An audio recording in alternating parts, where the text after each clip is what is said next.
Hi everyone, greetings from National Skills Network Hyderabad.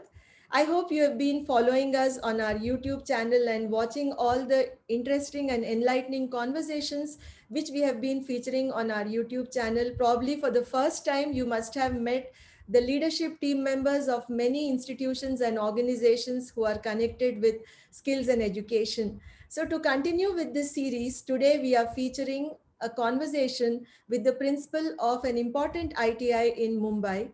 This is Don Bosco ITI and it is headed by Mr. Amar Prabhu. So we welcome Mr. Amar Prabhu today to this talk and let's understand from him the story of this ITI and the unique aspects of their institution and the distinctions they have achieved so far in the ITI ecosystem in India. So let's get started. So let's get started by asking you the first question about the popular courses at your ITI and how do students get into these courses? What is the process you follow? Thank you, ma'am, for having me this afternoon with you. Indeed, it's my great privilege to be part of this network and to feature in your news magazine. Yes, the question is regarding the various popular courses what we offer in our institution. To name few of them, we have the course which is said to be as mechanic motor vehicle, which is of 2 years duration. We have other course which is popular, that is electrician. Again, it's a 2 years duration program. That is also popular. We have electronics mechanic trade. This is also a very popular trade within 2 years of duration. Okay. Beside this, we also have another courses which has a regular, like machinist is one of them, which also has a good kind of aspiration of the youth. In due course of time, what has happened is that we have evolved our courses. We have introduced many more courses, like for example, refrigeration and air conditioning. Being in Mumbai, there's a lot of opportunity for the service industry. So we have identified the aspiration of the youth towards the service industry. Okay, the manufacturing is kind of moving out of Mumbai and it's moving to the other parts of the state, outskirts of Mumbai. So understanding that there's a big employment opportunity in the service industry. So we have introduced few number of courses. Okay, for example, to give that is AC and refrigeration, two and three wheelers mechanic, auto body repair, auto paint repair, and plumbing also. Even though some of these are not very aspirational, like for example, plumbing is not a very aspirational trade. But what we have seen is that we are able to fill all the required seats which are been given to us, like 24 seats. We are able to manage to fill up that seat. And this is only possible because of the industrial collaboration. Right. Okay, so that's an advantage of that. And you also asked regarding how the admissions have been done. In Maharashtra, we have the online admission system. So it is like a CAP, that is centralized admission process system, which we follow. Other than that, ours is a minority institution. So we have few seats, around 50% seats reserved for the minority, Christian minority, a religious minority. So we have that also as a funnel for admitting the trainees in this particular course. I would also like to add here one more thing is that we are also dynamically working on the new age courses. For example, we will be adding this year a technician mechatronics course, which is said to be as a new age course. Okay, so that course will be added very soon in our institution. We are in the process of adding up the e-vehicle course also in our institution. So that also will be added very soon in our institution. Okay, since you mentioned new age courses, there is this thing about 3D printing or the current data analytics and cyber security. Some of these new technologies or industry 4.0 kind of technologies, are they also presently a part of your curriculum or would you be adding them a little later? Good question. If you look at the NCVT curriculum, that is 2 years ITI curriculum, these programs are not available. Yeah, correct. The formal courses are not available. However, we are working with our CSR partners with a different industry, and we have proposed them to start this as a short-term training program, and which will be a joint certified program from the industry as well as from the Don Bosco. Just to give you a little update, yesterday, 23rd and 24th, we were the part of the Maharashtra skill competition. This is kind of an, you could say, gateway for the India skill and the world skill. So we have conducted here 21 skills in our institution. So cyber security, web technology, information technology, cabling and network. Okay. So these were the courses which are IT related courses. Okay, were involved. The prototype designing, which is part of this 3D printing, unfortunately, there were no candidates, so we could not host it here. But there are the possibilities of starting this particular courses, that is of 3D printing and all those things. We are already in touch with the industry member, and maybe down the line, maybe less than a year, we should be having such courses offered in our institution. Yeah, but maybe not under the formal structure, but maybe informal and a joint certification. Because we have a policy, any program we are running in our institution will be not run without the industry association. So there should be industry partner, okay, at different levels. Whatever we could engage with them, we need to have the industry association, industry collaboration. Then only we'll move ahead with our programs which are offering in our institutions. Yeah, I think that's what is desirable across the ITIs in India. Without having industry collaboration, the course, it's very difficult to run a course actually. And as you very rightly pointed out, outside the NCVT framework, I was going through your website as well.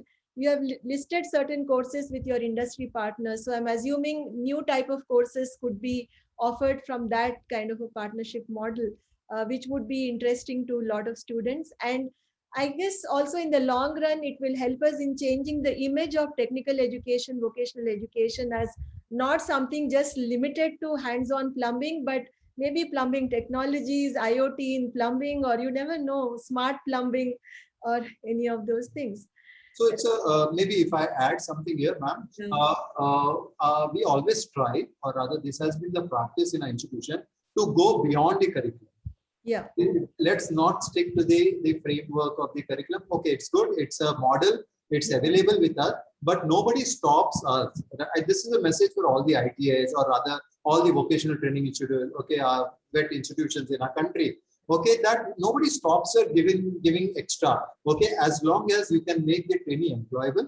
Okay, right. That is what matters, and make him industry ready. Okay, so that is very important, and that is where again and again I'm saying the industry partnership is very important, because they get it on the platform, or they help us to give extra or give the additional skills and knowledge to the trainees, which makes them employable in their industry.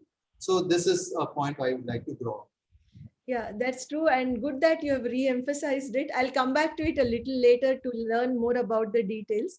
But also as an ITI, you have stood out in many ways. You have won so many awards and things. So maybe briefly you could tell us about the achievements, and also maybe few student projects or teacher projects that got recognition for your institution.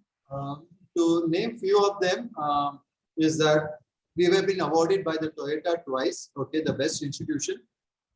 Toyota has been our partner from year 2006, when the Toyota decided to collaborate with the Indian ITIs, okay, in India. So they have chosen only the 4 ITIs, and we were one of them. So they have in West, North, and South. So they have selected one ITI, and to go through the due diligence was a big task for us. So anyhow, we have managed, and we were the first to be part of that. So they have recognized our contribution for the automobile industry and for the Toyota by itself. So they had awarded us at a different occasion. They used to conduct the national scale competitions. Okay, that was a platform for the instructors to showcase their skill, as well as for the institution. So sustainability award was the one award which had got. The best facility was there, best training was there. These were the few of the awards what we received from the Toyota itself.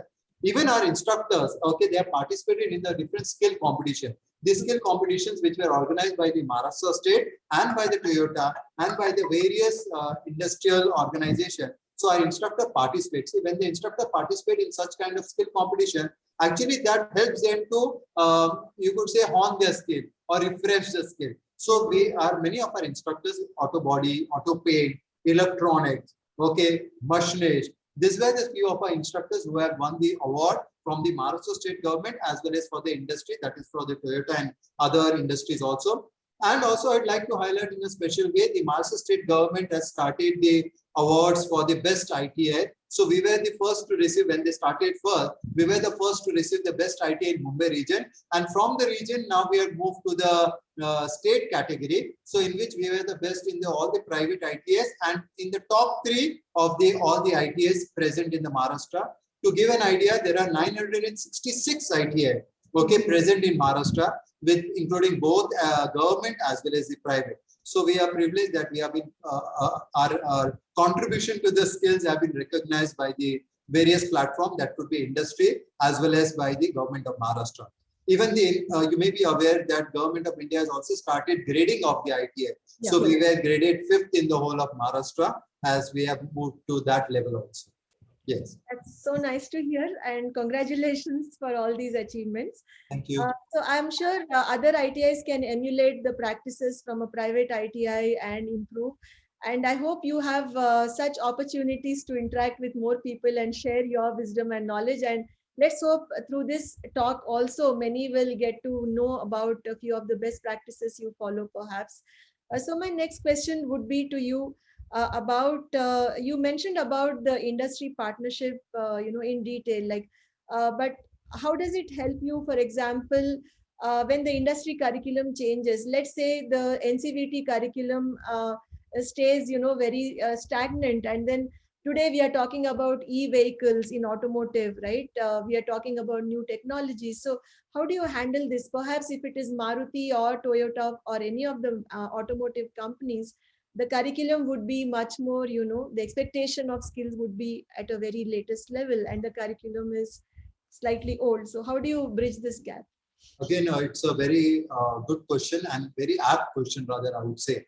How do we manage with the changing scenario of the technology which is getting developed or rather getting deployed into the various industry? I would like to respond to this particular question with 2 examples. Okay, number 1, let me quote the Toyota once again.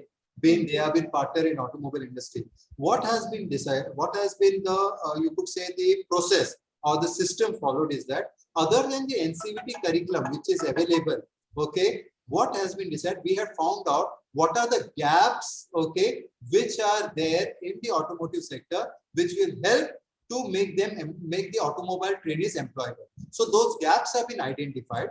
The extra efforts have been put, or rather extra training has been given to the trainers, so that they become the competent to handle those particular or extra thing what we need to add into the curriculum. Other than that, the learning materials which have been developed, okay, the structured syllabi is been developed, the curriculum is developed, and it is spread throughout the year. That means it has been given right from the first year to the second year in the various form. For example, if you're doing something, let me give an example of the automobile brake system. So ABS is a technology, auto braking system. So when you are teaching the braking system, you introduce this particular topic also. So this is one example. Second example, we have a collaboration for the plumbing, that is Groha. Groha is a German company and well-established brand now in India also. So the Groha has put in also their technology here. So for example, if you look at the ITI curriculum, yes, now things have been changed a little bit in last couple of years. But in that, there is something like sensors, the faucet which have come to the sensor. Okay, but that technology is not yet, you could say, given in a full-fledged into the ITI curriculum. But being a partner of ours, okay, Groha being a partner, so their technician come and give the guest lectures here. Okay, and our instructor is also trained with them. So this helps us to deliver those content which are industry relevant. Okay, right. According to that, there are all other industries which are there, our partners. Okay, they help us to. Just to give an idea, we have 23 industry partnerships. Okay, as I named, Toyota, Ford, Tata Motors, okay, QB, okay, Godrej and Boyce. So all this industry actually comes with their own expertise. They come with their own, you could say, contribution towards the skilling of the youth. So this is how we cope up with the changing technology and the skill sets for the industry. Yeah, again, the industry playing a very critical role here, I think. And I'm sure in the process, even the trainers and the instructors also get their skilling, happens parallelly when they interact through this process. Besides this, do you have like say faculty development programs which are organized, because this is so dynamic? Yes, right, yes. The curriculum, yeah. So good, again, a good faculty plays a very important role in the entire ecosystem of skilling. Yeah. Okay, they are the backbone. As per me, the infrastructure of faculty are the backbone of the entire skilling. So what we have done is that there are 2 things which happens in our institute. Number 1, we do a regular faculty development program. Now, when we look at a faculty development program, they are put into the 2 broad categories. Number 1 is a pedagogy part. Yeah. Okay, you look at the pedagogy, that is your teaching learning skills, what you are going to, how you are going to have the class control. We has been a Don Bosco institution, we have a particular system, what we call as a preventive system. Okay, that means your presence. And you should be always present with the trainees when they are there on the shop floor or in the class. So we have a unique system that apart from that, how to deal the class. So we do a lot of faculty development program in the entire curriculum. At least for twice a year, there is a faculty development program. Second, what we have introduced in last couple of years is sending the faculties for the skill enhancement program.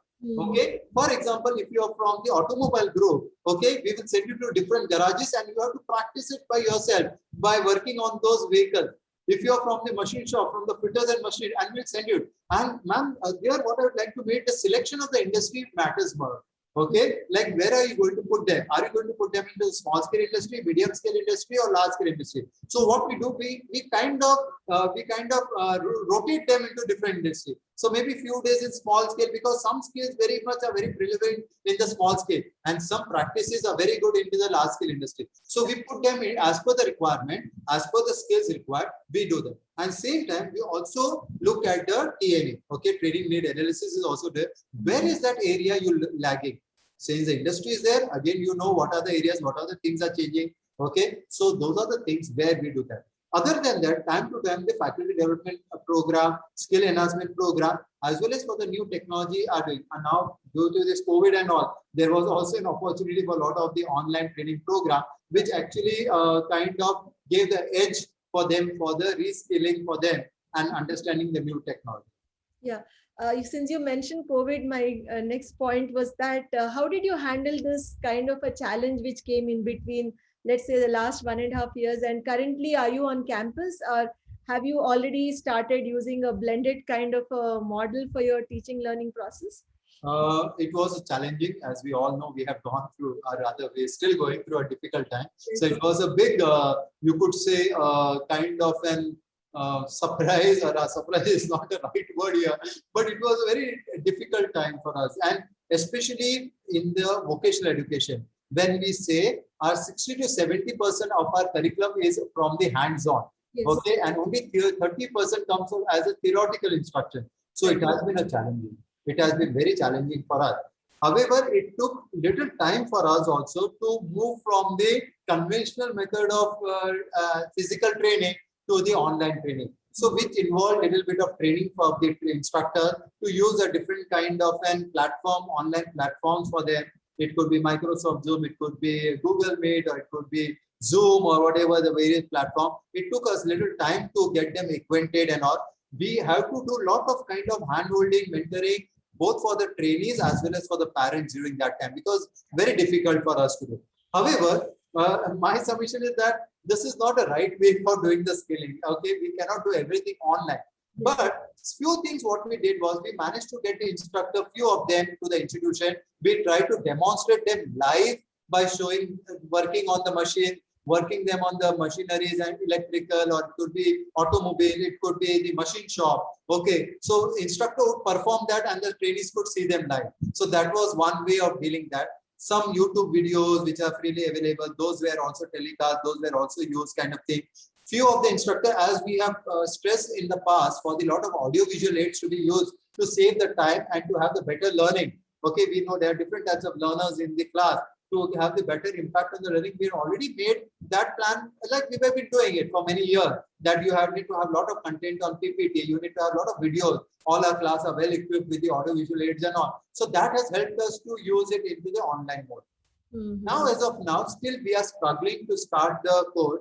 However, few batches are reporting to the institution. But what we have done, as is use the word blended, yes. So we call in a week, 3 days we call them for the practicals here, and 2 days we go then again on the online mode to do the theoretical instruction. For us, this is my understanding, or this is our understanding of the blended learning. That means you mix both the online as well as the physical training. And that is helping, but it's not the solution kind of thing. But maybe going ahead, we need to develop a lot of LMS system and a lot of our own kind of a blending tool, which will help us to work and give the better quality training. Yeah, that's true. But I guess this has kind of initiated some thought process True. or alternatives, to the physical kind of learning. So that probably could be a positive takeaway from the crisis we all are going through even now. My last question to you would be, what would be your advice to young people, to students, who should take up technical education, industrial training and all that for employability, as well as, entrepreneurship, potential realization? Yes. Trainees play a very important role, and they are the one who are going to contribute for our nation development and directly connected to the GDP of our country. So they are playing very important. Very first thing is that whatever the skills you are learning in your institutions, okay, they're in IT or any other technical institutions, okay, or vocational institution, is that you need to be serious about your skill. That is very, very important. Okay, you need to give 100% in what you're learning.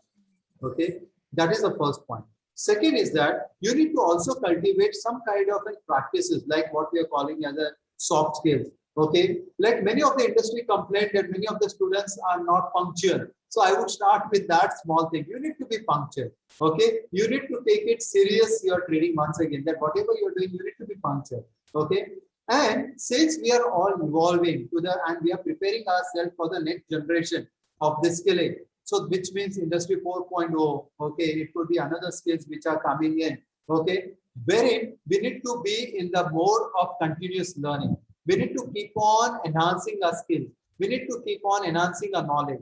It could be online, it could be offline. If you stop learning, it is going to be very difficult for you to move ahead in your career. It's also very important you to identify what goal are you going to have in your life. Every time when I meet the new student and those are seeking the admission in our institution, okay, the first thing what I ask them, why are you choosing this course? Are you interested in this particular course? Okay, what is your goal in your life? If not, in this whole exercise of 1 year and 2 years when you're with us, identify your goal and work towards your goal. That is very important. Currently, all our industry requires a good, productive workman, a technician. So you need to be productive. We need to be also little conscious to our social environment. We need to be conscious towards the economy of the material. We need to be conscious towards the time, to their productivity, our competencies and our proficiency. Okay, these are little heavy words, but these are the need of an hour for us. So we need to, our trainees has to be geared up. Okay, they do not consider yourself less than an engineer. We use one dialogue in our institution, hum kisi se kam nahi. Okay, so no matter you have a competition, with the probably the engineering students, you have a competition with the polytechnic student, doesn't matter. But you should be proud that you can fix up the fault, you can resolve all the challenges which are there on the shop floor because you have hands-on experience. Okay, and that experience has to be added with the skills which I have told. Okay, a good teamwork, keep on learning, enhance your skill, keep the goal in life, work towards the life, and also see how you can contribute to your industry first where you're working. Be faithful with them, be team leader, okay, and continuous learning is what I would recommend for all our trainees. Okay, that's a very nice, lovely message to everyone. Mainly the idea of hum kisi se kam nahi, which is the spirit of, I think, the spirit of ITIs, because ITIs now are coming up in a very big way. They are being given a lot of importance because of the new education policy, particularly, which is trying to mainstream vocational education. So I think this thing about not being, less than anyone or hum kisi se kam nahi will carry on a lot of weight. And also, I think it is giving a very strong signal to students not to feel inferior from anyone else, and they are on par with others in their own field. They are experts, and they also have a path to grow, either through education and training or through their jobs. And also making things aspirational for them is also very important, which I think you very rightly captured just now through soft skills and the idea of being punctual and following so many other things about being professional, which is absolutely important to create a mark in the market. So on this note, I wish to thank you, Mr. Prabhu, for joining us today for this talk, and we look forward to be in touch with you. Thanks a lot. Thank you, ma'am, for having me this afternoon, and I look forward again to have you all soon. Yeah.